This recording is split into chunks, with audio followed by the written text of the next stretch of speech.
Hi, everyone. Welcome to this webinar, part two of a webinar on Ukraine and war, revolution, and genocide, 1914 to 1945. I'm Jason Dawsey, assistant teaching professor in history at Arizona State University, and thrilled to be joined again by Professor John-Paul Himka, who will share his expertise again about Ukraine. Before getting started with Professor Himka, I wanted just to acknowledge my friend and colleague at ASU, Professor Jan Mann, who's handling the technical side of things for us again today. So let me introduce again, for those who have not seen part one, our guest today and say something about his scholarly background. John-Paul Himka is a retired professor of East European history, specializing in Ukraine. He taught at the University of Alberta for over 40 years and now concentrates on research and writing. His book, Ukrainian Nationalists and the Holocaust, was published in 2021. This is a book we will come back to a number of times today.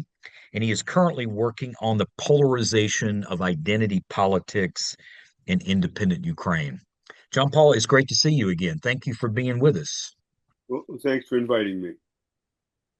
Our pleasure. So just for our viewers, a little background about where we're at, since this is a two-part webinar, is that in part one, we started in 1914, the beginning of World War I in Eastern Europe and its impact on Ukraine, and then went through the 1917 revolutions, the Civil War and how that played out in Ukraine, the war between the Soviet government and Poland, and then some information about what Professor Himka called Ukrainization in the 1920s under Soviet rule. So that means that we're going to start out with some extremely difficult subject matter for part two.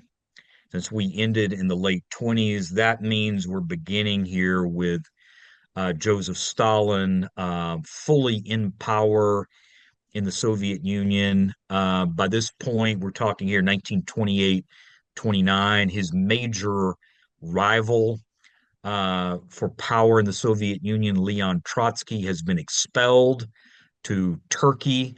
Um, Stalin has been able to either marginalize or co-opt opposition from other figures in the Soviet Union. He is the dominant force in Soviet politics, as are his supporters. We're here talking about a time when you would refer to Stalinists. And so this is going to be incredibly consequential for social, political, economic life for Ukrainians to just radically understate the matter. So before this first question to John-Paul, I wanted to read a quotation regarding Stalin from one of his first biographers. And that biographer was Isaac Deutscher, person I know Professor Himka knows his work extremely well. And Deutscher himself had been a supporter of Trotsky. And then after World War II, will write one of the first scholarly biographies of Joseph Stalin, appears in 1949, and then will subsequently write a three-part biography of Trotsky where he tries to clear up a lot of the uh, attacks and misinformation spread by the Stalin dictatorship before someone acting on behalf of Stalin's secret police murders Trotsky in Mexico in August 1940. So, just a short quote here for everyone from Deutscher's biography of Stalin. In 1929, 5 years after Lenin's death, Soviet Russia embarked upon her second revolution, which was directed solely and exclusively by Stalin. In its scope and immediate impact upon the life of 160 million people, the second revolution was even more sweeping and radical than the first. It resulted in the country's rapid industrialization. It compelled more than 100 million peasants to abandon their small, primitive holdings and to set up collective farms. It ruthlessly tore the primeval wooden plow from the hands of the peasant and forced him to grasp the wheel of a modern tractor. It drove tens of millions of illiterate people to school and made them learn to read and write. And spiritually, it detached European Russia. This is a really strong claim from Deutscher. It detached European Russia from Europe and brought Asiatic Russia nearer to Europe. Whatever we make of that claim is just interesting to note here. And then he goes on to say, Deutscher does, the rewards of that revolution were astounding, but so was its cost, the complete loss by a whole generation of spiritual and political freedom. John Paul, that takes us into this first question, this second revolution or revolution from above. Scholars have noted that Stalin undertakes at the end of the 1920s. And so now we come to it. Extensively documented is Joseph Stalin's turn to the collectivization of agriculture and industrialization, 1928-29. Could you narrate for us what these policies entailed for Ukrainians? Yes. I think collectivization was probably the most important change for Ukrainians because it became clear during the Civil War and during the Revolutionary era that cities were starving and peasants were still able to feed themselves. And Ukraine had a largely subsistence peasantry, not in all regions, but basically a peasant farm would be big enough to feed a large family out of what it grew. And it probably had also some stuff it could bring to market. But during the Civil War, when the cities were not being fed because the peasants were um, um, just trying to survive the Civil War and not be attacked by all the various forces which were unleashed against them, it was clear that if you wanted to feed the cities, trying to take things from individual peasants would not work because you would go to try to get, let's say, a cartload of wheat, and you'd face people who would come back from the front of World War I with their guns, and getting every I think it was someone said every pood of grain had a drop of blood on it. So the idea of collectivization was that you would get rid of all these small holding peasants, you would unite them in one kind of enterprise. Often, former landlords' land would be the place where it was, and some peasant holdings, meadows, and so forth. And in that way, you would collect all the produce centrally, and it could be distributed, to whoever needed it. Whether it be the cities, whether it be the army, whether it be the government, and so forth. So that was the idea, and it was a very handy system for a state, for a state that really wanted to control everything. In fact, it was such a good system that the Germans during the Second World War, even though the peasants were often saying, let's dismantle the collective farm, even the Germans kept the collective farms going because it was a way to extract food from the countryside. So to do that meant, of course, getting rid of people, livelihood, getting rid of people actually who were holding on to their small holdings. Some of the small holdings were fairly large, but they weren't like manorial or landlords' estates where huge crops grew. So that was the aim, and that meant, and Ukraine was the breadbasket of the former Russian Empire, and really of Europe. It still is it's unbelievable. It's got, you know, 10, 10 feet or more of this black earth everywhere throughout it, and the black earth. I just went to fix my garden box. I went down to the local place that sells gardening stuff, and they had black earth, for sale at a higher price than ordinary garden soil. But so everything grows there. Everything grows there unbelievably, and it's got a temperate climate. Parts of Ukraine can produce wine. They can produce fruits. So um, so an agricultural policy which was aimed at uprooting all the traditional forms of agriculture and replacing it with a brand new system was obviously going to affect Ukrainians to a great extent. Um, and the other way it would affect them is that in order to realize such a tremendous social revolution, just imagine if everybody you knew had to all of a sudden change their way of life entirely. How upsetting that would be, and how difficult it would be to enforce.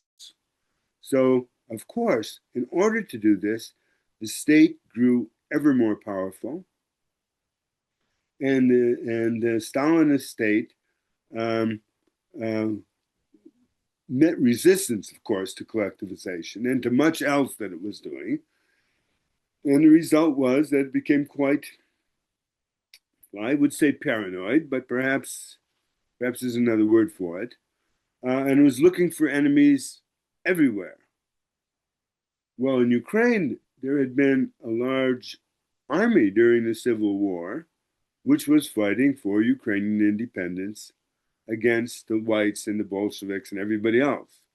So those people were all um, considered potential saboteurs, potential enemies of the big project that was underway. Ukraine had more of these kind of oppositionists because it had all, all kinds of fighting during the Civil War. Ukraine was one of the main theaters of operation during World War One. The Germans and Austrians crossed it one way. Oh, first the Russians crossed one way, then the Germans the other way, and then the Russians the other way. So that there was a lot of people there with arms and with destroyed properties which they wanted to protect. So the very setup of this collectivization, which was going to overturn centuries and centuries and centuries of agricultural tropes and practices, and the increasing power of the state trying to eliminate any possible enemy which could sabotage this great new plan, just in itself meant that the Ukrainians would be in some danger, some real danger, more than other areas of the Soviet Union at that time, because much of Russia has very poor soil, much of ethnic Russia, um, and subsistence there is rather low. Serfdom in the old Russia often meant that a person would go and work for wages and then pay the landlord, while in Ukraine it was all labor on a manorial estate, and it was a highly agricultural society, much more so than Russia. So I would say that was the basic setup, but there is, of course, more to it. Yeah, this is such a complex and yes, horrifying uh, topic, John-Paul, and you set the stage for that, showing what this meant for Ukrainians, particularly those working the land. Uh, we talked about in the last webinar how, in fact, the Bolsheviks had encouraged this peasant revolution in the countryside in Ukraine. And in fact, one of the first things the Bolsheviks do after the insurrection is to is to sanction officially land reform, meaning the kind of breakup of the states, etc. And here is Stalin now, over a decade later, this kind of rapid collectivization of agriculture and then an industrialization as well. And this you noted here about this increasing obsession with enemies. Um, the Bolsheviks certainly had always been kind of conscious as a Marxist party, a class consciousness about workers and bourgeoisie, workers and aristocrats, the peasants and workers, all of these kind of configurations there. But here, this kind of focus on the kulak that we're going to see right circa 1930. This focus on the kulaks and the idea that they're preparing like they are already preparing to reintroduce capitalism. That there's subversive kind of force in the Soviet Union. You've already kind of set the stage for us to talk about that here in a few moments and what happens, how dreadful what happens is we'll be able to talk about. But the second question, John-Paul, here requires us to do a little border crossing, which we did in the first webinar. In the latter part of that, you had made a very interesting contrast between this policy of Ukrainization and how much autonomy that was giving to Ukrainians, especially culturally, during the new economic policy inaugurated by Lenin. It's incredibly rich, as you noted. And then those Ukrainians under Polish rule, a very different picture. So this seems to be a good place to do a bit of border crossing here with this second question, which is getting into how did Ukrainians resist these policies? What should we know about this? And a good place to bring in an organization you've done so much to document with your book, Ukrainian Nationalists and the Holocaust, and that is the OUN, the Organization of Ukrainian Nationalists. So, could you give us, John-Paul, some background about this organization? What were its aims, and what kinds of actions did undertake as we're now getting into the 1930s?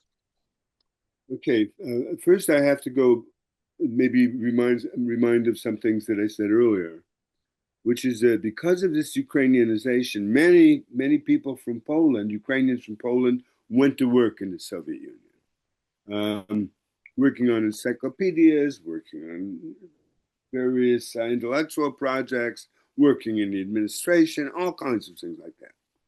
And there was a high degree of what was called Sovietophilism, pro-Soviet feeling in Western Ukraine, among Ukrainians in Poland, particularly in the region of Galicia, which sent many of its educated people over to the Soviet Union to work.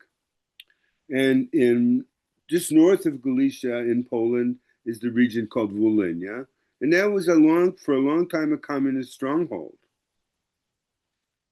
So I would say up until about 1930, there's a pretty pro-Soviet feeling in Western Ukraine, and it's got a communist party of its own, Communist Party of Western Ukraine, which, by the way, in connection with all these changes which we're about to see in Stalinism, much of the leadership is expelled from the party in 1928, much of the Ukrainian leadership. And there were some brilliant people like the Marxist interpreter, the interpreter Marx, Roman Rozdolsky, and other very, very bright, very active men and women. So all that pro-Soviet feeling among the Ukrainian population in Poland was destroyed by the beginning of the Stalinist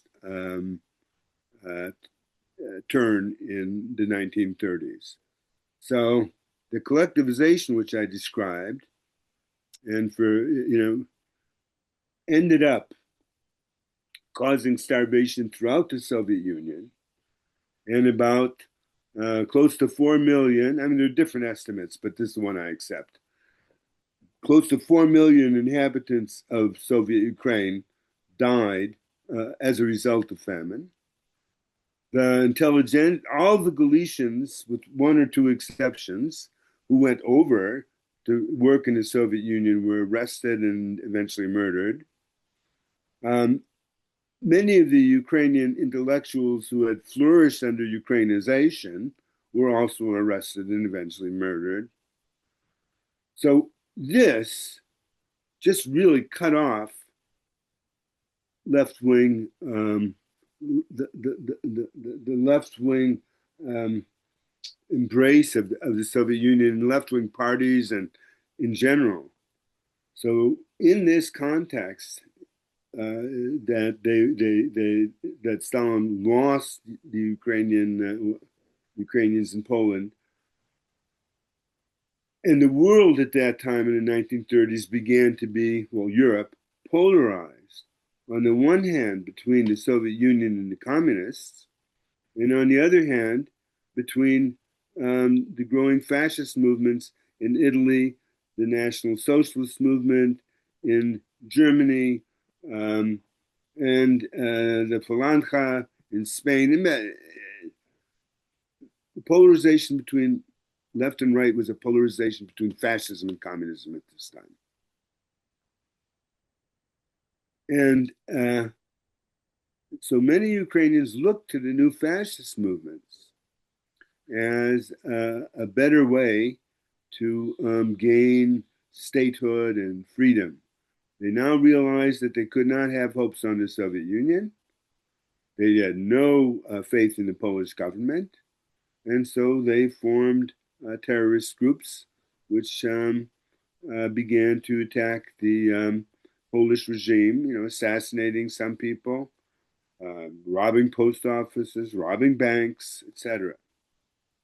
And the Organization of Ukrainian Nationalists was kind of the crystallization of all these anti-Soviet, pro-fascist feelings, which was common throughout Europe, by the way, I have to say. Like Romania had its Iron Guard, Hungary had its Arrow Cross.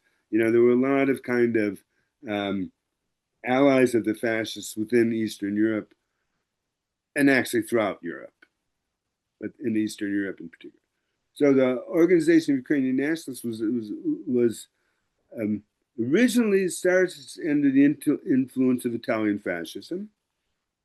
It is corporatist in its economics, and until when in 1933 Hitler comes to power in Germany, the Organization of Ukrainian Nationalists really falls under his spell because he is a declared enemy of Russia and of communism. He is a declared enemy of Poland. So they look to him as a possible liberator. One of their leading intellectuals of the nationalists, Dmitro Dontsov, writes a preface to a biography of Hitler that appears under another right-wing Ukrainian thinker.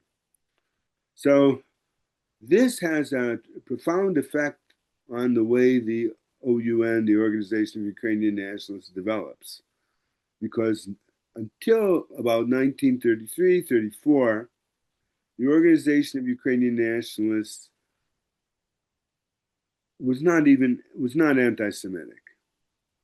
In fact, their major theoretician, a guy by the name of Mykola Stiborsky, their main theoretician, who had a Jewish wife himself, had even written a program saying that what Ukrainians and Jews have to work together because they both face the Polish regime. Moreover, if Ukraine does achieve independence, Ukraine is strong in certain areas, like it has agriculture and that sort of thing, but it doesn't have much of a merchant class. It doesn't have people who are in the new modern money economy. And it would be wonderful partnership of the Ukrainians and Jews in the Ukrainian state. And this is from a pro-fascist thinker. But when Hitler comes to power, this begins to change.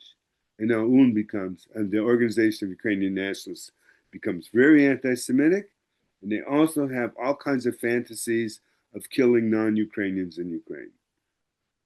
Um, but they grow on the hatred towards the Stalinist regime. So that's who they are. And they engage in terrorism, as I said. But until the war breaks out, or until close to the war breaking out, they just have small actions, relatively small. Well, one summer in 1930, students came from the Organization of Ukrainian Nationalists and started burning um, Polish landlords' estates. But that was a major action. And then the Poles came really brutally suppressed them. So there was a lot of rage. Also, let's remember something about 1930s capitalist Europe.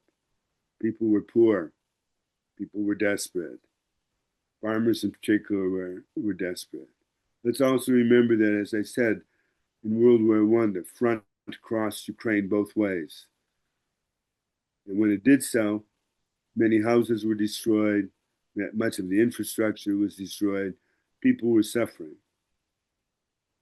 Poles were favored for government service, and very few Ukrainians could get a job in anything government related, like even a railroad.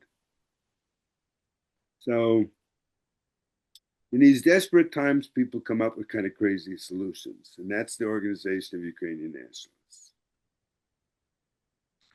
Well, thank you for this concise overview. And that was compressing a lot of work, John-Paul, you've done on this topic, and especially challenging certain kinds of mythologization that's happened with the history of this organization. Just noting here, very, these overlapping contexts, the horrors being carried out, happening in Ukraine itself under Stalin, and the repression Ukrainians faced under Polish rule, and the attraction to fascism, whether at first Mussolini and then to the extreme anti-Semitism of the Hitler movement in Germany, and then of course the larger economic downturn, the Great Depression. A lot for us to keep in view as we push through all of this. So, John-Paul, this next one, speaking of some of the most difficult subject matter we're covering today, and for that matter, some of the most important, it's important to remember that there has been some debate about whether what happened in Ukraine under Stalin, usually captured by the term Holodomor, should be classified as a genocide or not. And I want to just say here at the outset, um, to be clear, most people who were involved in these debates, no one that I'm aware of really minimizes the monstrous criminality of Stalin's actions. The question is whether or not that should you classify this as a genocide according to what the 1948 Genocide Convention lays out, figures like Raphael Lemkin had laid out, or not. So, John Paul, what is your opinion on this issue about the question of genocide in Ukraine in the early 30s? Well, I'm on record on this issue, so and I won't change that. I don't think genocide is a useful scholar. I'm a scholar. I'm a historian. I don't think genocide is a useful category for scholars. I think it's basically a political term. Somebody decides that they don't like somebody else, and they say, "You've done a genocide." And then there's a sort of jurisprudence around genocide as well. Like I look at this, I look at what happened, to Darfur in Sudan. By all the definitions, it's a genocide, but they wouldn't recognize it when it first appeared. Um, Turkey. Turkey had the so-called genocide of the Armenians. I say so-called only because I don't believe the term has any real validity. For a long time, the American Congress would never recognize that as a genocide. They said, "Why should we poke our allies in the eyes and call this a genocide?" But when Erdogan developed a more independent policy, all of a sudden, the United States Congress thought, "Oh yeah, it's a wonderful idea that the Armenian genocide was a genocide perpetrated by Turkey, et cetera, et cetera." I don't want to go into that because I really think it's a political term. It's something you use. You know, Russians are committing genocide in Ukraine. That's there are earmarks to this, but I don't think it gets us any place to give it a label. I don't think it moves anything. Let me tell you what it was like, though. So when you remove all the kulaks, the rich peasants, what you do is you remove the entire agricultural elite.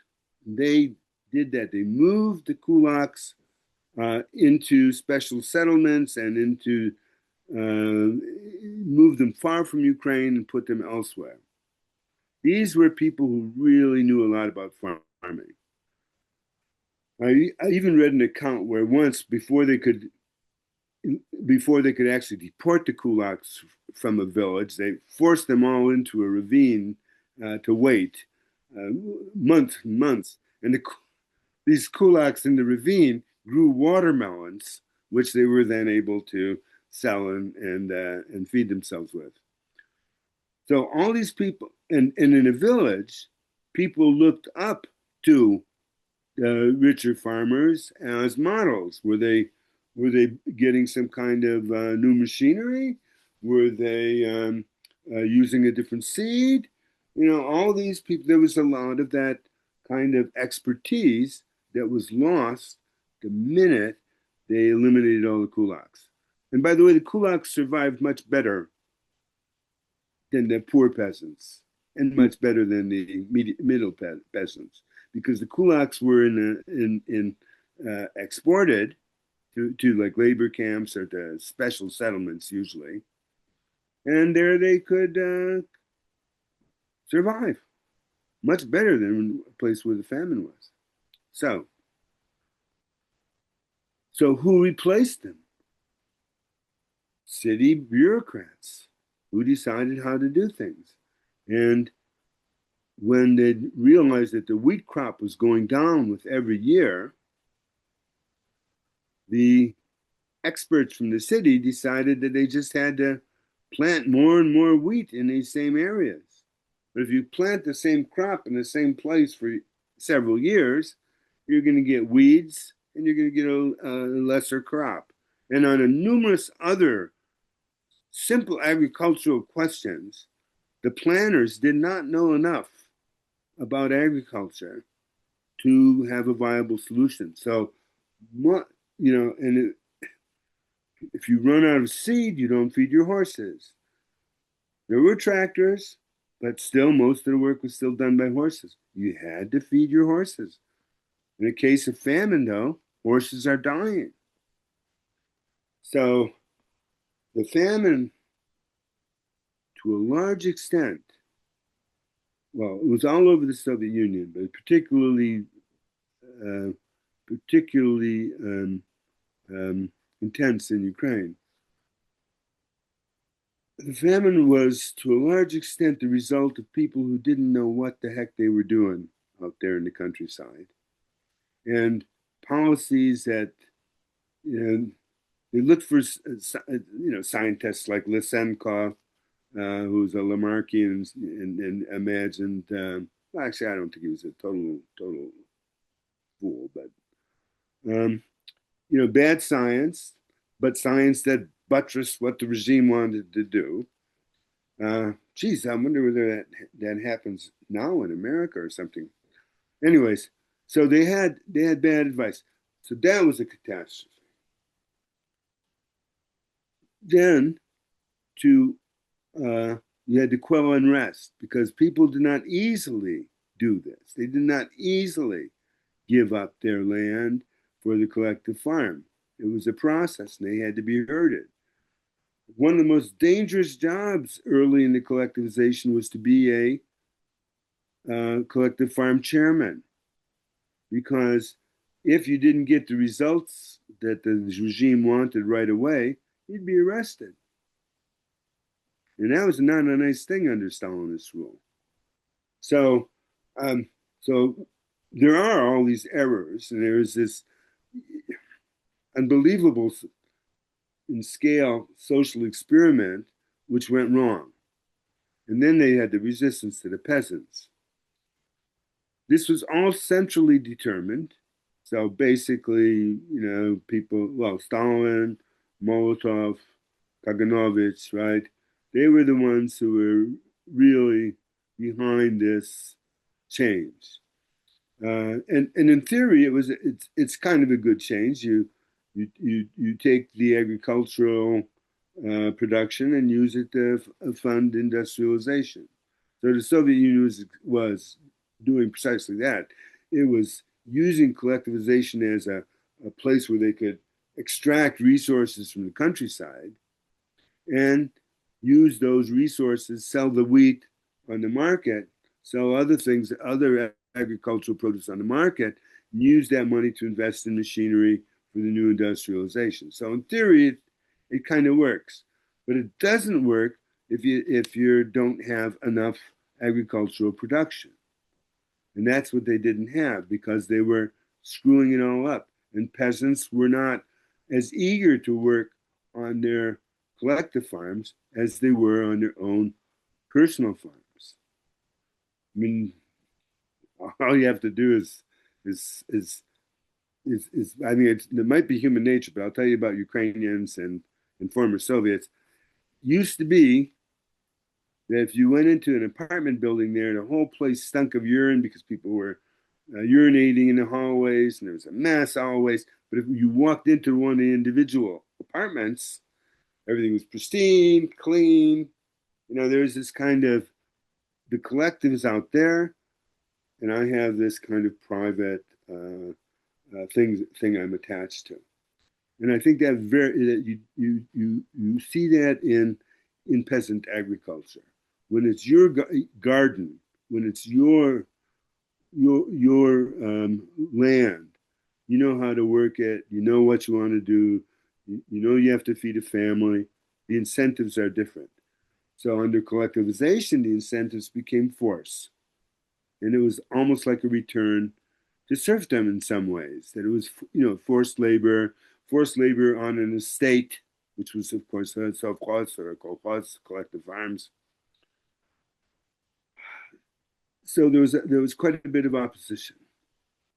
And who did this? Sometimes there would be a little rebellion because people still had guns often from the Civil War and from the Revolution. There'd be a rebellion and Red Army troops would be sent down to quell it in a village or in an area. But for the most part, the people who enforced the collectivization were fellow villagers, teachers, the collective farm chairman, members of the Committee of Poor Peasants, which was basically not so much a Committee of Poor Peasants as a political arm in the village. So to say that, as some nationalists said, the Jews did it or the Russians did it, much of the actual realization of the famine was done with local resources in the same village. And if you ever read Bloodlands by Timothy Snyder, he makes the point that in early 1934, that's still famine territory, just getting off it maybe, 500,000 Ukrainian youth were on towers, making sure that fellow peasants did not steal the grain. So I think To me, it's always more important to understand what happens than to categorize it. So that's my view of the genocide issue. Ukraine suffered the most. There's no question in that. But that was also because of the trick used by many regimes of displacing the effects of the famine on the most restive areas. Ethiopia did it later. Other areas keep doing it. You have a famine or a problem, displace it to those people who are politically unreliable. Does that Well, answer? John Paul, yes, yes, it does. And I think whatever um, one thinks, agreeing or disagreeing with you about categories like genocide, you've offered a tremendous amount of crucial detail about what actually transpired in Ukraine in the early 30s, including this 1932-33 famine, which was so devastating. And identifying for us, you have this kind of ideological inflexibility coming from Moscow, um, and Stalin's kind of rapid changes of policy, that Ukrainization had been in place in the 20s, the new economic policy had been in place, and then these abrupt shifts. They were often by opponents of Stalin called zigzags and policy that he makes in the late 20s and early 30s, and this kind of indifference to the suffering of people. It's just remarkable given the fact that 10 years earlier, the Bolsheviks had been championing poor peasants. And you're talking about here, them bearing some of the, like, suffering the most from many of these policies, the way they're enacted. And also, as you just noted, there's this massive incompetence and mismanagement that goes into making this such a catastrophic situation for Ukrainians, John Paul. And now it's kind of we're getting into the 1930s. One wishes for your audience that one could provide some less awful subject matter, but that's just not the decade we're in when we're talking about the 1930s. And so, just following up what happened in Ukraine in the early 30s is did you want to say anything about the purges of 1936-38, John Paul, and what that meant for Ukraine? Okay. Yeah, that's another uncheering episode. So there was this the way the KGB, no, the NKVD, which was the Soviet secret police, and there are other names for it as well. Um, the way they operated was they would arrest someone they thought was an enemy, and they would force that person, usually under a relatively mild form of torture by comparison to what could be used, relatively mild for sleep deprivation, beatings, those kind of things, uh, to name the Confederates that this person was associated with, of conspiracies that were completely made up. And when the victim of this interrogation gave out names, all those people would be arrested and they would be go through the same process. There's an interview technique called snowballing. I don't know if you know about that. That's where you interview one person and you say, who else should I interview? And they say, oh, these people would be good to interview. And other people say, those people say, oh, yes, we have more friends. And you snowball until you have a large group of people you interview. Well, imagine that with interrogations that ended up in your, at best, going to a labor camp, and at worst, in your execution. That's what that was like. So that was a modus operandi. So many victims, so many victims, and the way these victims were usually executed in the following fashion: is that their hands would be tied behind their back, and they'd be shot in the back of the head with a pistol, and then and while this was going on, there would be a tractor or a truck idling so they would um, dampen and mute the noise a bit, and then they would be thrown into a mass grave. And this was going on and on. There are many of these mass graves in Ukraine from 1936 to 1938. One of the during the German occupation of Ukraine, um, locals asked to exhume bodies in Vinnytsia, huge mass graves, and thousands of people buried there the same way I just described. And we're usually used to think of firing squads, but it wasn't like that. If you ever see the movie Katyn by Andrzej Wajda, he shows it's the only place I know of which shows a mass Soviet execution by pistol. Anyways, uh, and then they built over the mass graves in Vinnytsia. They built a recreation center and a dance hall, which is still in operation to this day, even though there's all these graves underneath it. Not all of them were exhumed. So that was the kind of brutality that was there. Also, there was a real differential. There was a differential of what nationalities were the most persecuted. So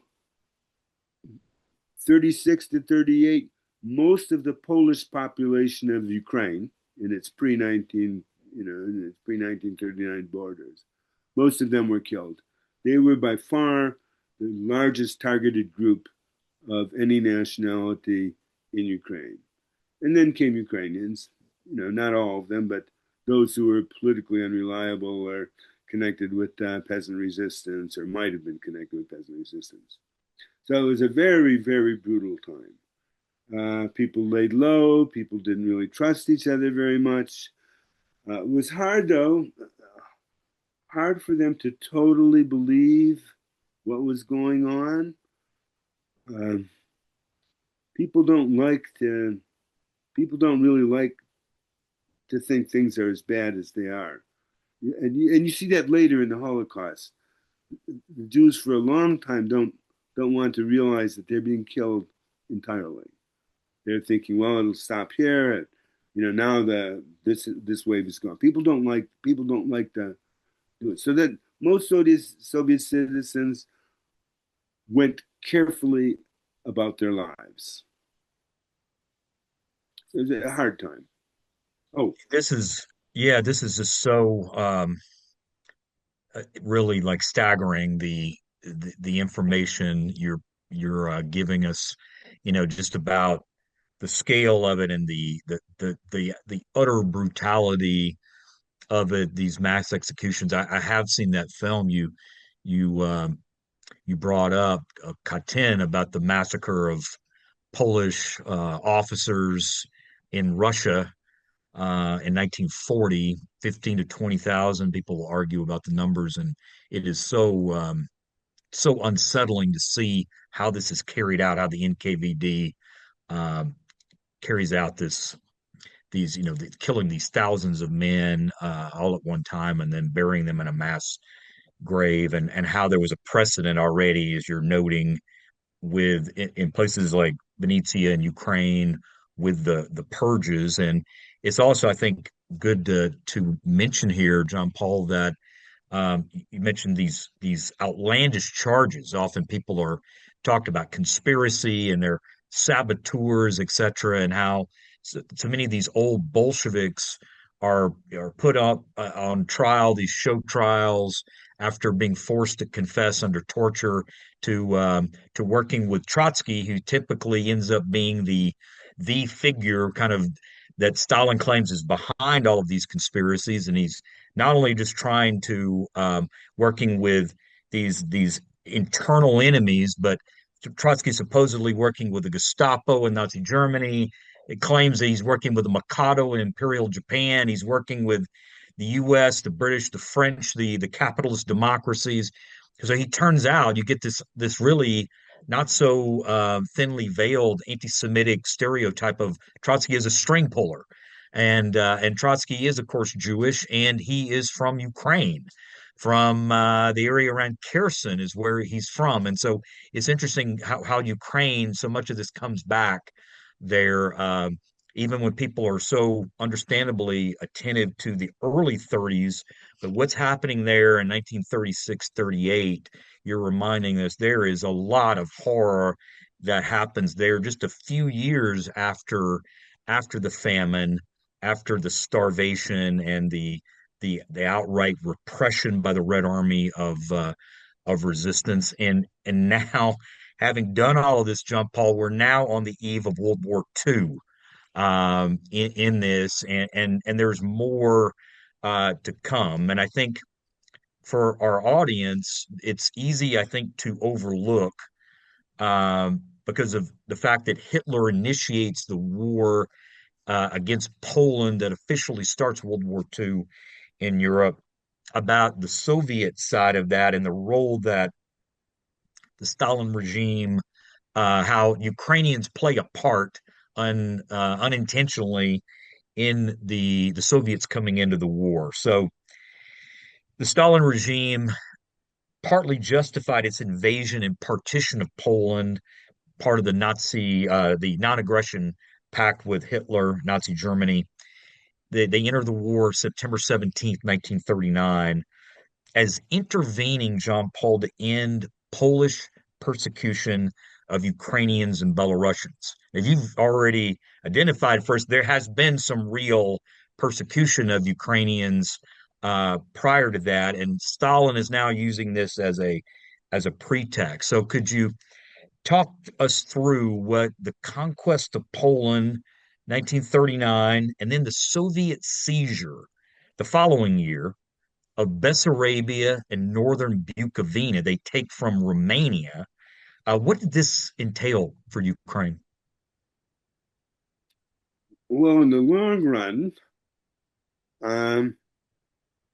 long run, it turns out that this was the um, expansion of Ukraine, because new territories were added to the Soviet Ukrainian Republic. And when the Soviets won World War II, Ukraine was a much bigger country in 1945 than it was in 1939.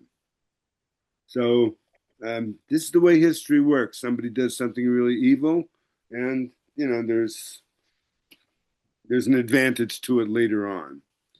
But 1930, yes, they came there to liberate the Ukrainians and Belarusians from Polish persecution. And to a certain extent, they did that. The first, the major repressions in occupied Western Ukraine were Poles. So many of the Poles were um, arrested. Hi, everyone. We're back after having some technical difficulties, so we appreciate your patience. John Paul, before those technical difficulties, you had been speaking about the Soviets forcibly relocating Poles after the invasion of Poland in September 1939. Could you pick up from there? Yeah, so they dismantled the whole former Polish regime. And they also, um, when they initially got there, they started a class war where they urged the Ukrainians to seize Polish land holdings, their manorial holdings, large landed estates. And by the way, the Organization of Ukrainian Nationalists took part in that because they were also against the Poles. And and I should also say that when the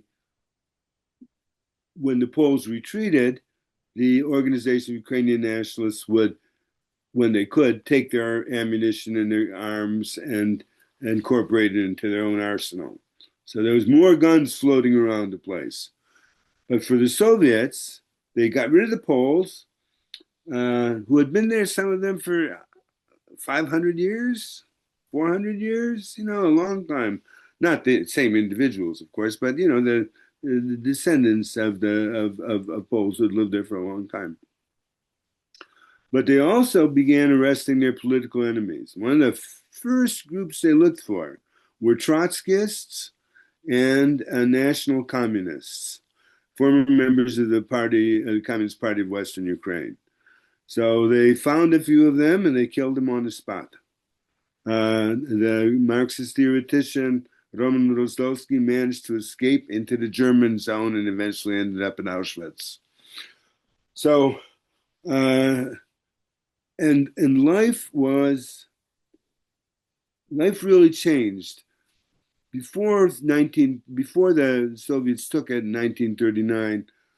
Um, Lviv, the capital of the Western Ukrainian area, was a cosmopolitan city, cafes and newspapers where people would argue in the cafes over the various newspapers that they had. Poor, but intellectual life. Poor by comparison to, let's say, poor economically by comparison to, say, Paris or Berlin or those kind of places. But for the Soviets, it was very rich. They had incredible things you could buy there. You could find cottage cheese. You could find thimbles. You could find faucets. Plumbing, and so a lot of the soldiers started looting. Soviet soldiers looting private residences, places where they were quartered.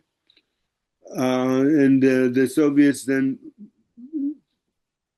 put an artificial relationship between the Soviet ruble and the Polish zloty, so that it was very cheap for the Red Army soldiers to buy goods in the stores. And within days, maybe weeks, the stores were empty of goods. And all of a sudden, the Western Ukraine was plunged into the same penury which existed in post-collectivization Soviet Union, where goods were scarce and there was nothing there. People deliberately dressed down, where before the ladies would go out with their hats and their dresses, and the men would go out in suits. Now the girls all went out with their babushkas on their heads, the men in their worst clothing, so as not to look too bourgeois. And as I said, there were many periodicals in many languages actually in Western Ukraine, with all points of view, from socialist to basically fascist. And then all of a sudden, all those interesting newspapers were closed and replaced by essentially the same news in just like Pravda, Izvestia, whatever they were writing. So would Vilna Ukraina, which was the major organ in Western Ukraine. It would write the same thing. So there were advantages for Ukrainians. The removal of the Poles meant that more Ukrainians could go and enter employment, although the Soviets preferred to bring Ukrainians from Eastern Ukraine, who had already been thoroughly Sovietized, and bring them over for important positions. But Ukraine, the whole school system changed overnight from being basically Polish to being entirely Ukrainian. So there were these kind of advantages. But once the Soviets had gotten rid of the Poles, they turned their attention to the Ukrainian nationalists. And this was after they'd already killed the dissident communists, who were done right at the beginning. And so they started arresting the Ukrainian nationalists, who went underground, of course. They were already underground under Poland, but they had good underground experience. And the Organization of Ukrainian Nationalists actually expanded under Soviet rule. It's kind of unbelievable, especially because the Soviets would arrest the entire executive or large branches. They'd confiscate arms, but still the movement grew because the Soviets were such a hated phenomenon in this region that more people joined a group that was going to be anti-Soviet. And then in 1941, on June 22nd, the Soviets were attacked by Nazi Germany, including in the first place that would be attacked would be Western Ukraine, because it's right on the border between the two sectors of divided Poland. And the Soviets were unprepared for this. They had as soon as Germany attacked, the Soviets went around looking for suspected Ukrainian nationalists. They put them in the prisons. Prisons were overcrowded, and then they began shooting them. So, because they couldn't evacuate them, that the plan was to evacuate them, to get them all in the prisons, and then evacuate them to Eastern territories or labor camps. But they didn't have time to do that, so they decided to kill them, and they killed altogether about 15,000 political prisoners. Not all Ukrainian. There were also Jewish Zionists, Jewish Bundists. There were all kinds of Poles as well in it. But they killed about 15,000 people, the Soviets, as they were retreating from the German advance. So it was the Soviet period in former Poland lasted 21 months. In Bukovina and elsewhere less, but it was marked by tens of thousands, perhaps as much as over 100,000 people being deported to the east, and at the very end, the mass murder of 15,000 people. It's astounding, John-Paul. I mean, you've kind of sketched out here yet another revolution from above that the Stalin regime carries out once it partitions Poland. There is something double-sided, you notice about this, that in some ways Ukrainians would benefit, as well, and so the kind of persecution they may have endured under Polish dominance that's ended, but you have this to be very generous, very mixed bag um, under Soviet rule, and of course there's a heavy dose of state terror that is coming with the Soviet presence there.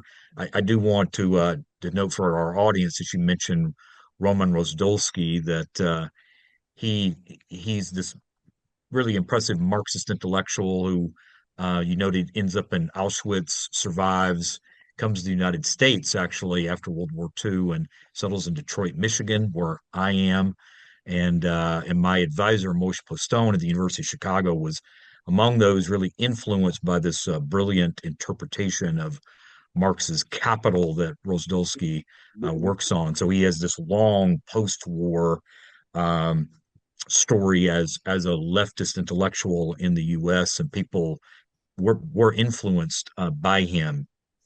And I should also note here, coming back to Deutscher, who is from Galicia, a Jewish family from Galicia, and had been involved in supporting Trotsky, that he will this so much of this history you've just um, represented for us. Deutscher will say that this is going to do lasting damage to the socialist cause as more and more attention to this gets paid, as people uncover more and more detail about this, about the damage it will do, and that many people will identify socialism or communism solely with the crimes of the Stalin regime. And Deutscher tried to do a lot to counter that. But you've already taken us, John-Paul, into 1941, and Operation Barbarossa launched on June 22nd, 1941, this epochal event, not only in the history of Eastern Europe, but really in world history. And some 3 million Axis troops, led by the Germans, invade the Soviet Union as part of a crusade, as the Hitler dictatorship understands it, a crusade against Judeo-Bolshevism, or Jewish Bolshevism. And here we're going to shift now John Paul, to talk about. We've been so focused on the Stalin regime um, for a bit, but what the Hitler regime pushing into Ukraine is German Army Group South, led by Field Marshal Gerd von Rundstedt at this time. There's also Romanian forces heavily involved there. What they have in store for Ukraine once they drive the Red Army out. Well, the Ukraine figured very importantly in the Nazi ideology because the Nazis felt that Germany had been deprived of colonies, that it had contributed so much to civilization, but they were they were in a very small space, and so Hitler said, "What we need is colonization. We need to colonize the uh, area to the east." And then, in particular, they had in mind Ukraine. They were looking there for what they called room to live, Lebensraum. And indeed, Ukraine was ideal for this conception because, it actually had an ethnic German population in the south. Not a majority, but a significant minority, which was generally very anti-Bolshevik. And and that soil in Ukraine was perfect for Germans to expand. And the Germans actually needed to expand agriculturally. Already, the fact that there were so many Germans in southern Ukraine, the way the German tradition was that the eldest son would inherit whatever the father had, but the others had to fend for themselves. And that resulted in the expansion of Germans in the east because the kids who were deprived of their inheritance would found their own separate like agricultural enterprise and stuff. It wasn't as cruel as it might sound because people did help each other out a lot. So that was their plan, was to just take this area over and reduce the Slavic population to like their servants, give them like a third or fourth grade education, and use they could be farm laborers, they could haul things, they could we wouldn't need very many of them, they figured, but some of them would be alive and they would be able to serve the German expansion in the east. For the Jews of Ukraine, they didn't have at the beginning an open policy of mass murdering them. Like later people say, well, the Wannsee conference in January 42, that's when the Holocaust begins because they make the decision to kill all the Jews. No, the minute the Germans crossed the border, they decide to kill the Jews. And the Jews had a kind of ambivalent relationship to Soviet rule because on the one hand, the Soviets confiscated a lot of their property. And they confiscated all their businesses. Um, the Jews experienced a real decline in their economic well-being in that 39 to 41 period. And that means that they're going to have fewer resources when the Nazis come to kill them. Also, their leaders were already, many of them were already taken off by the Soviets, and some of them were murdered even in the last days of June, the last days of June. But on the other hand, for the first time, they were allowed to have government jobs. There was no restriction on their going to medical school or university. Some of the Jewish owners of businesses were later hired back by the Soviets to manage the businesses. So they had an ambivalent viewpoint. But on the Nazis and the Germans, the Jews didn't have an ambivalent viewpoint. They knew what was in store for them, or they didn't actually know what was in store. They didn't know that they were going to be annihilated, but they knew they would be persecuted because that was already clear in Nazi Germany and in Poland during 1939 to 41, in Nazi occupied Poland. So um, they know they're going to be targeted in some way, but they don't know that it's going to be total mass murder. But that begins within days of the German arrival. So, as I said, the Soviets killed about 15,000 people, Soviet political prisoners, in late June after the German attack, 1941. Well, by the end of July 1941, in that same region, the Germans kill about 15,000 Jews, almost equal. Germans come in, there are 2.5 million Jews in the territory of Ukraine, of today's Ukraine. Today's Ukraine has internationally recognized borders. 1.5 million of those 2.5 million Jews are murdered. Some are rescued by private people, by convents, by monasteries, but most of those who survived were evacuated by the Soviets, and they were happy to go east in that particular case. So, and the Germans not only they wanted to settle all of Ukraine, but of course it was difficult to do in wartime. They were already overstretched. But so during the war, as I mentioned earlier, they saved the collective farms so that they could extract the grain and the other produce and send it back home to Germany. Some Ukrainian cities were deliberately starved by the Germans in the so-called Reichskommissariat Ukraine.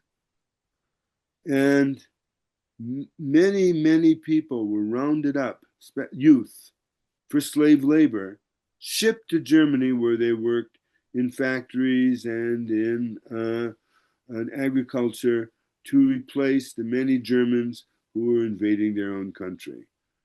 It was a totally brutal regime.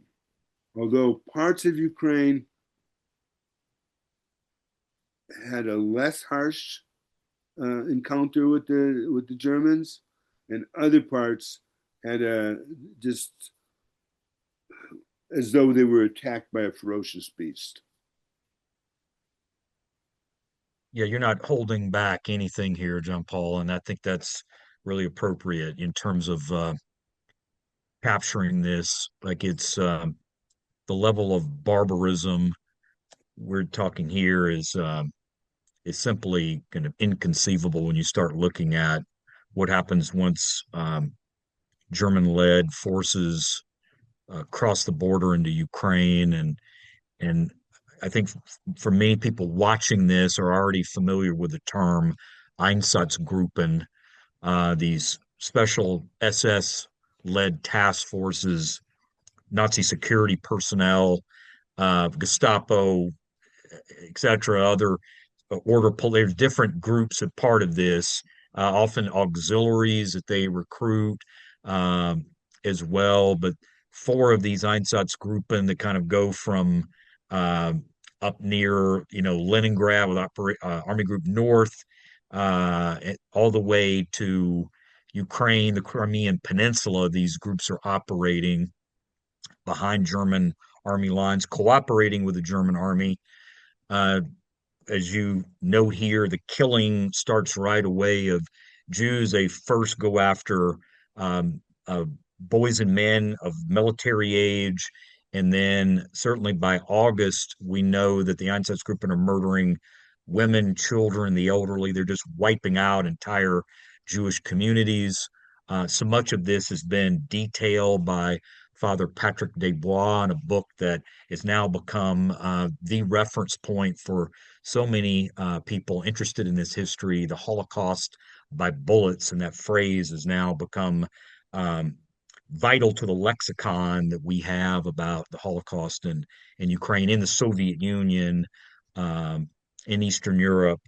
And so, John Paul, you've done a lot to illuminate this history for us, and that many people interested in this, in the Holocaust in Ukraine, they would begin by looking at what happened at Babin Yar outside of Kiev in September 1941. If the Germans take the city, this big encirclement operation that happens there, and some 33,000 Jews murdered there at Babin Yar late September 41 by Einsatzgruppe C, by detachments of that task force.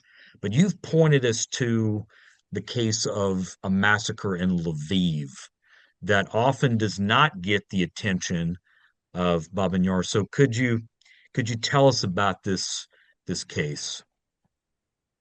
Okay. Um, so the Germans reached Lviv on the 30th of June, 1941, probably early dawn. Um, the Ukrainians try to set up a government, which the Germans don't approve of, but it is still in cooperation with the Germans. The first things the Germans want to do is to empty the prisons where all the bodies were found. They come into the city. There's smoke coming out of some of the prisons because the Soviets are trying to hide the mass murder that they've committed. So the Germans want to um, expose the Soviet crime so that it can become part of the international news that they mass murdered all these prisoners. But to do that, they have to bring the prisoners out. They're buried inside the prisons. Sometimes the Soviets quickly put some some concrete flooring just above the prisoners. Others, others are easier to find. But who's going to do this? The whole place stinks because these prisoners were killed only a few days ago, really. But they already really, it's a hot summer. And if you look at pictures from July 1st, 1941, you can see people walking near the prisons with handkerchiefs over their nose because they can't stand the smell. And some of the Germans even have gas masks that they're using because of the horrible smell. Now, it was already the practice. It was a practice earlier, before the invasion of the Soviet Union. But, and that was to um, not recruit, that's the word I want, press Jews into forced labor to, um, to fix the damage caused by the war. So if a street was blown up, Jews would be sent to that street, no pay, nothing, just forced labor. And anybody could arrest a Jew and make him do forced labor. And so the job of bringing out the prisoners was also assigned to the Jews. So Jewish men, Jewish women were humiliated. Oh, come to that later. Jewish men are the ones who are sent to pull out the bodies and lay them in rows so that people can see if their relatives are there. So the whole city by this time is kind of stinking from all these bodies. And there had already been a lot of propaganda that it was the Jews who had done these killings, the Jewish communists. So there was some popular rage against the Jews in this connection. Germans at this time were relying on the Ukrainian National Militia. That was a armed force of the Organization of Ukrainian Nationalists. And they were arresting Jews for, because to find the Jews to force into labor, you had to know who was a Jew. And the Germans had no idea who was a Jew. They could tell if somebody had, a kippah and yarmulke and what do you call them, pesach, wore the Jewish robe. But Lviv was a city where there were a lot of secular Jews. But Ukrainians they knew these people. They knew the Jews. They knew who was who in the city. Um, in fact, that's why the Germans would often have the Ukrainians pick where the ghettos should be, who should be the heads of the ghetto administration, the Judenrat, because these people knew. So you had to rely on locals, and the Germans relied on the Organization of Ukrainian Nationalists. So they rounded up Jews, picked them off the street. There's many films of them doing this. Uh, but they had a militia that did this. It wasn't just ordinary people, although ordinary people took part. But a militia was helping the Germans with this, and it ended up in quite the pogrom. And the men were taken to the prisons, and they were not only did they bring out the bodies from the prisons, but in the prison courtyards they were regularly tortured in various ways. They were beaten, made to run the gauntlet. If you see pictures of the Jews in the prison courtyard after, while they're taking out the bodies, you can see they're putting bandages on their head because they've been hit so hard. They're being tortured. The women are also made to do things like clean the streets with their hands or with their toothbrushes, and there are also many of them are stripped naked and sexually assaulted. The and certain units in the German forces, like the SS Waffen SS Viking, particularly go on ravages at this time. And the militia gathers up Jews not only for harassment and bringing out bodies, but also for the Germans to shoot. And hundreds of Jews are shot by the Germans in those days, and others are killed by a ferocious mob. So there are many pictures of this. When I was when I first started investigating this, I thought that it was okay to show pictures of this, but really now I don't think the pictures are good to look at. It's They're traumatizing. They're demeaning to the women who were stripped naked in these pictures. But it was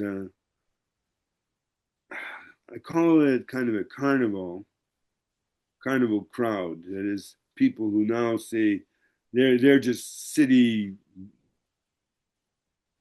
lumpens, and they get to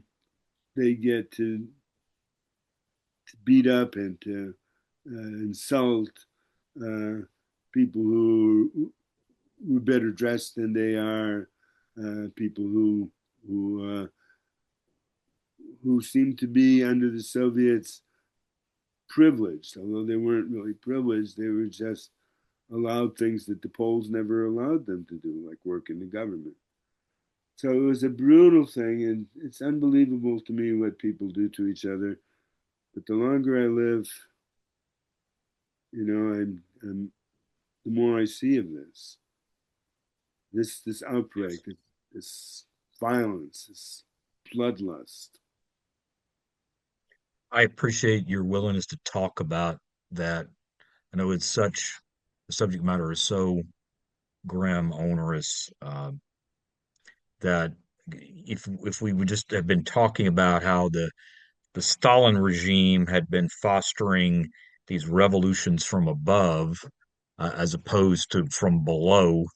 The Nazis now um, really initiating ethno-nationalist slaughter, turning neighbors against neighbors, really in the name of a kind of racial war in Eastern Europe, a racial reordering of Eastern Europe. And I think the term genocide here is not controversial, I think, really to anyone in terms of the Nazis intended to exterminate all Jews, certainly starting in the Soviet Union, eventually in the European continent and even beyond. And you've kind of gotten us started here, John Paul. This is 10 days, less than 10 days after Barbarossa is launched. And you put on the table here for us this question about collaboration.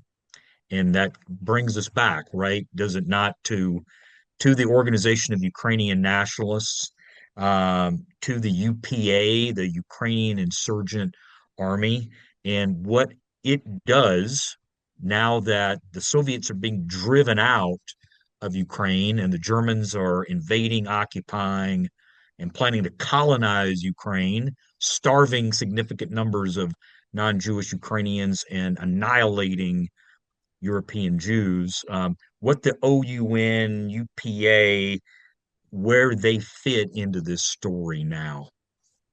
Okay, well, as I've said, the um, pogroms were managed by the Ukrainian National Militia, which was an armed force of the Organization of Ukrainian Nationalists of the Bandera faction. There's two factions, but they both sort of act the same. In Bukovina and also in Galicia, in various places where the Germans now are, the nationalists, Volhynia, the nationalists kill Jews also on their own. They don't just round them up for the Germans to kill, particularly in villages where the Organization of Ukrainian Nationalists will either kill all the Jews in the village or select the Jews for murder, but always selecting Jews with their families. So already, I remember one trial I read where a guy was under the Soviet interrogation. He tried to minimize his role in one of these pogroms. He says, "All I did was drown a 2-year-old child." That's it. And that was his defense. Anyway, so brutality after brutality, and Ukrainian communists also were subject to brutality, but not like the Jews. They usually were then kind of left off. Like the things they would do is make Ukrainian communists hold a pamphlet by, say, Lenin, and then they would start on fire and not let the person drop the pamphlet until it was thoroughly burned, or else they'd be shot. So it's brutal, brutal, brutal. So Organization of Ukrainian Nationalists, first phase, July and August, they were deeply into pogroms, either by themselves or giving rounding up Jews for the Germans to shoot. But the honeymoon was over by later July, early August, mainly because the Germans would not recognize a Ukrainian state. And Germans were also thinking that this Ukrainian national militia, as helpful as it had been, has the political agenda, namely to have a Ukrainian state.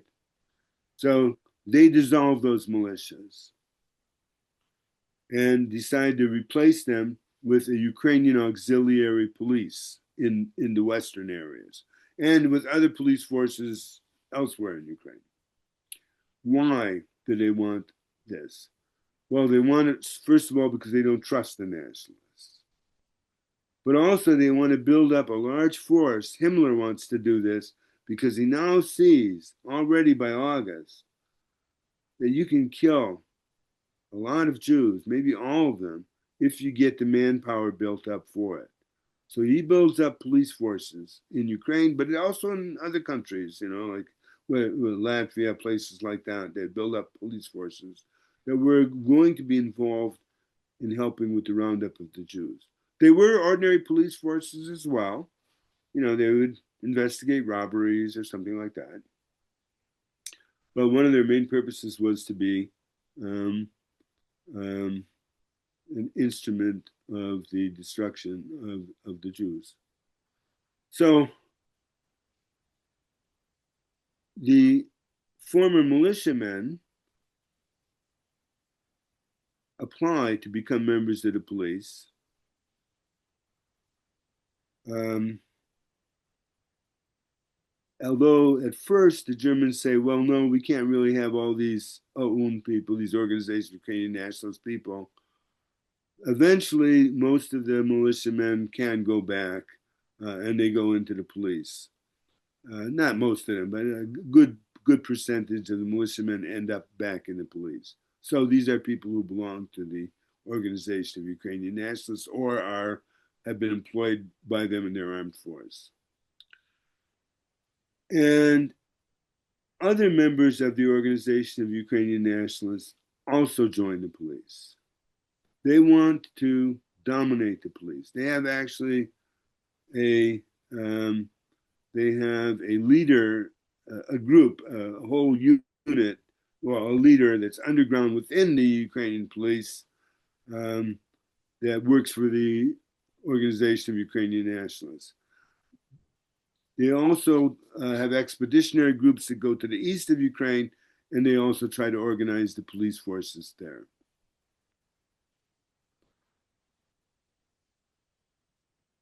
The Organization of Ukrainian Nationalists want to be in the police for a number of reasons.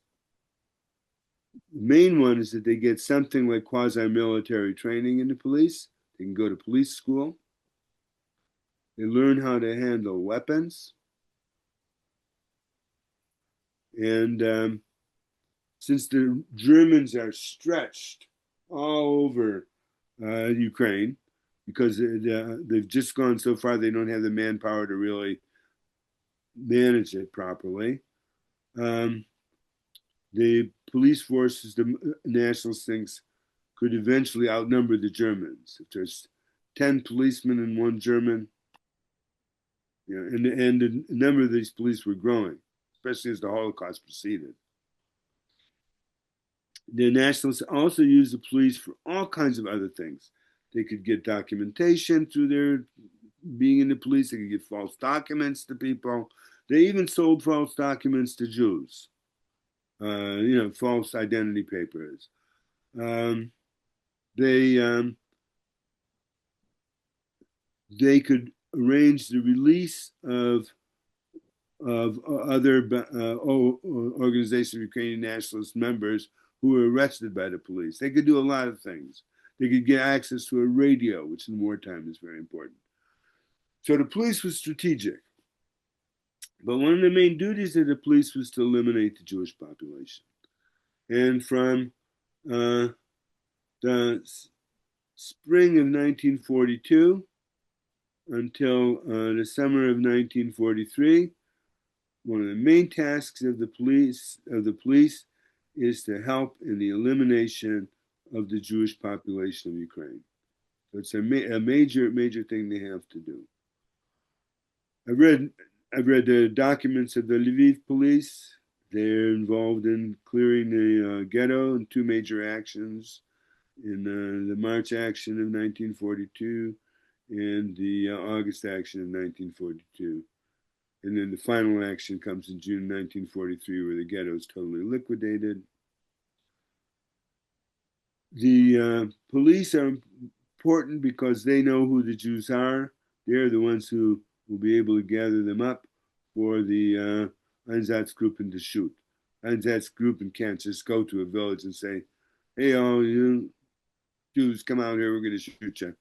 You need people who know who the Jews are or have connections. I have to say also that the Organization of Ukrainian Nationalists took over the vast majority of the civil administration in Western Ukraine, which also meant that they could help with the Jewish question. So The Organization of Ukrainian Nationalists was not the total police. They were intimately involved with the police. Many people joined the police for other reasons, but then eventually became nationalists themselves. The police were given a salary. They were given some food or vodka or cigarettes, and things like that, which in wartime were very important. So there was usually a mixture of motives for going into the police. Oh, the Organization of Ukrainian Nationalists wanted to dominate the police. The Germans discovered that the German police school at Rivne in Volhynia in Western Ukraine was largely a recruiting ground for the Organization of Ukrainian Nationalists. So, although the police are the major local collaborators in the destruction of the Ukrainian Jewish population, their relationship to the Organization of Ukrainian Nationalists it's not like one on one. There are many Ukrainian nationalists in the organization, in the police, but they're not the only ones. And they don't make all the decisions themselves. It's the Germans who make the decisions. And then in the spring of 1943, by which time most of the Holocaust is over, I mean, there are still people hiding in the forests and in homes and holes in the ground and all sorts of places. But the basic clearing of the ghettos, systematic elimination of the Jewish population is basically over.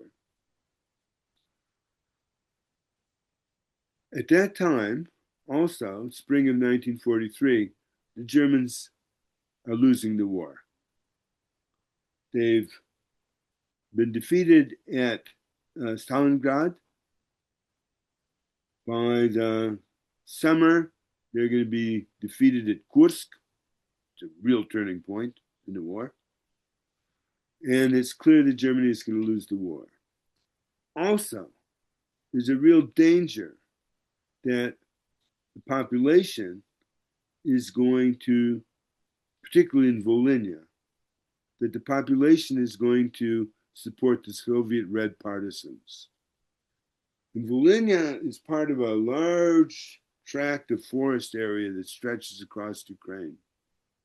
It's a major operation of the Ukrainian Insurgent Army, which is going to be founded in the spring of 43. But it also connects all of Ukraine and is a place where Soviet Red partisans are coming through. So the German rule, as they're losing the war, becomes even harsher than it was earlier. So now they're waiting till kids come out of church or out of a dance, and they're rounding them up and sending them to Germany as forced labor. They're demanding more and more food from the already hard-pressed Ukrainian peasantry. And people are, especially people are upset. So and as I say, the Red partisans are coming. And Volhynia had been communist before the war. The Organization of Ukrainian Nationalists was afraid that the people would join the Red partisans, and that they would lose their support. So they formed the Ukrainian Insurgent Army, and it initiates an anti-German resistance. But it's a very selective resistance. So they interrupt, they break up attempts to kidnap Ukrainian youth to go to Germany. When there's a roundup, they'll come in and they'll stop the Germans from doing that. They never stop the Germans, by the way, from any anti-Jewish action. They never liberate a labor camp where Jews are the major workers. Also, they don't do what the Red partisans do. The Red partisans will blow up a railroad track so supplies can't get from the Germans to the front. the Organization of Ukrainian Nationalists and will not do that because they want the Soviets and Germans to fight as much as possible. They consider both of them their enemies. So that's what the Ukrainian insurgent army is. But they're very paranoid. And as time progresses, as the front moves closer to them, well, they kill everybody who they suspect to be a pro-Soviet. So they advocate the murder of Jews. They search they search camps, Jewish camps in the forests, looking for them, trying to execute them. They wonder whether some of the POWs, the Eastern Ukrainian POWs who have been released, could be pro-Soviet, so they shoot them. They had Russians in their movement. They killed them. They start killing a lot of people. And they also decide to kill the Poles. They kill, I don't know how many. The Poles say probably between 60 and 100,000 Poles. They kill Ukrainians who they feel are not loyal enough. They go on a mass rampage of murder. So that's the final phase until the war ends. They're involved in these kinds of things. As the Soviets are approaching, on the very eve of that approach, they hold a meeting. What is to be done? They're about to flee the country, some of them. So they have a meeting and they decide, well, somebody's going to come and liberate us. Will it be the British and Americans coming up from the Balkans? And for that, they appoint one of their leaders, Mykola Lebed, give him a more democratic program. And eventually he does end up as a CIA agent in the United States. The other possibility was that the Soviets would come in, which of course was not only a possibility, it was a real probability. And then the two things could happen. Either the Soviet army would be so exhausted from its battle against Germany that it will be easy for a national uprising of Ukrainians to defeat them and establish an independent Ukrainian state. I didn't know who their dope dealer was, but it was obviously somebody with very, very strong things. The other possibility, which they discounted, was, well, maybe the Soviets will come in and they'll be very strong, in which case we should relocate abroad. Well, turns out that they then start an anti-Soviet insurrection in the aftermath. But that's getting beyond World War II. But the last thing they do before World War II is decide that they're going to have an insurrection and that they're going to send a group of them abroad and sort of pretend to be democratic. John-Paul, that was a lot of ground you mapped for us with that answer, and just to flesh out a few things for our viewers that I'm glad you noted this targeting of Poles that happens with Ukrainian nationalists. I was in Gdansk in 2022 and went to the Museum of the Second World War there in Poland, and there's a lot, not surprisingly, a lot of coverage of this, and of course also reprisals by Poles against Ukrainians, where you really do have just full scale ethno-nationalist butchery that happens there, especially starting in 1943. That's often neglected in the way people think about, especially in the U.S., the way people think about the progression of things on the Eastern Front. Um, and it's just so interesting for a student of World War II in Ukraine, John-Paul, a city like Kharkiv that changes hands like multiple times during the war, how vicious this fighting is. So we really appreciate all the time you've given us. I just want to kind of wrap up here. We've been close to 2 hours.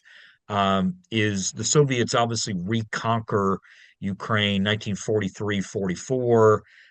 You'll have in the summer of 1944, they'll push into the Balkans proper, uh, force Romania to change sides. There's a coup there in Romania, and obviously take this war right into Germany itself. Um, but in terms of our focus here, what would you want to leave us with in terms of the legacies of this Nazi-Soviet war with respect to Ukraine? Yeah, there's a lot of legacies. First of all, I'll just mention that every once in a while in Ukraine, they find a mass grave. And they can't even often decide who the victims are and who the killers are because there's been so much of that violence, starting in the 30s with the Stalinist era. A lot of hard feelings remain from that war. Uh, it's over that war, but it plays its role today in the Russian Ukrainian war, where the Russians call the Ukrainians Nazis, and the Ukrainians um, um, adulate the Ukrainian insurgent army, the UPA, which has all these crimes on its hands, but at least it was fighting the Soviets. Uh, these things they don't easily die. The Holocaust in Ukraine. The Holocaust still plays a role, often as an instrumentalization of this or that political agenda. Mass famine of 1932-33 plays a role also in political agendas. It's hard when you wake up and the nightmare continues. And I think that probably sums up what I feel.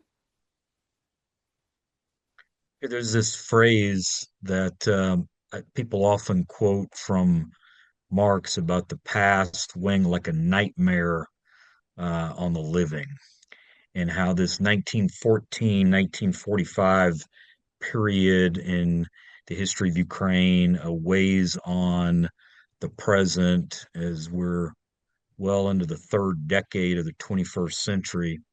John-Paul, you've done obviously so much work documenting this history and then sharing with us your expertise. It is much appreciated. On behalf of Professor Jan Mann, I want to thank you for spending this time with us and going into such um, important, if difficult detail on this history. I hope people get something out of this, and it does better help them make sense of the present, being aware of this past of war, revolution, and genocide. So, John Paul, let me sum up by just saying thank you very much. Thank you for inviting me.